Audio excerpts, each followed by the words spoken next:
Les organismes pour l'égalité de traitement ont un rôle essentiel dans l'architecture européenne. Ils sont les garants de notre politique de lutte contre les discriminations et de l'égalité des chances entre les femmes et les hommes dans le monde du travail.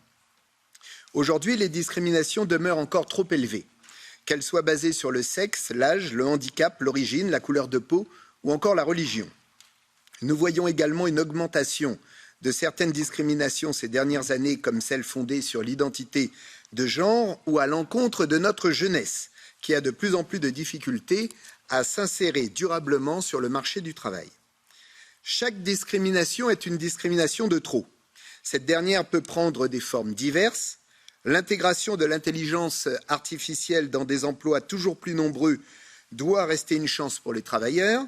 À cet égard, nous devons prévoir les ressources et les formations appropriées pour ces organismes afin de prévenir les ruptures d'égalité pouvant provenir de ces systèmes automatisés.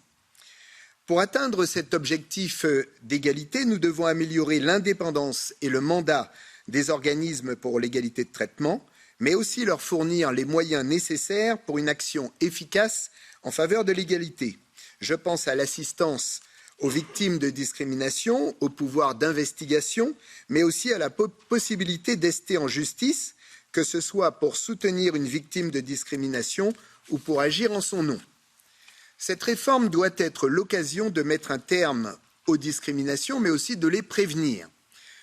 Les organismes pour l'égalité de traitement devraient mettre en œuvre des stratégies de sensibilisation de la population, faire connaître au grand public les possibilités d'assistance et de recours, et ainsi réduire le phénomène de sous-signalement. Ces organismes pour l'égalité de traitement doivent aussi renforcer leur présence sur le terrain, avec des permanences sur l'ensemble des territoires, sans oublier les zones les plus isolées, telles les régions ultrapériphériques. Tout citoyen européen victime devrait avoir la possibilité de déposer une plainte et de bénéficier d'une assistance en ligne. Je soutiens la proposition des co-rapporteurs de diviser l'article 8 pour clarifier la procédure d'enquête des pouvoirs d'avis et de décision. Ces enquêtes sont essentielles pour que les organismes puissent établir la présence de discrimination.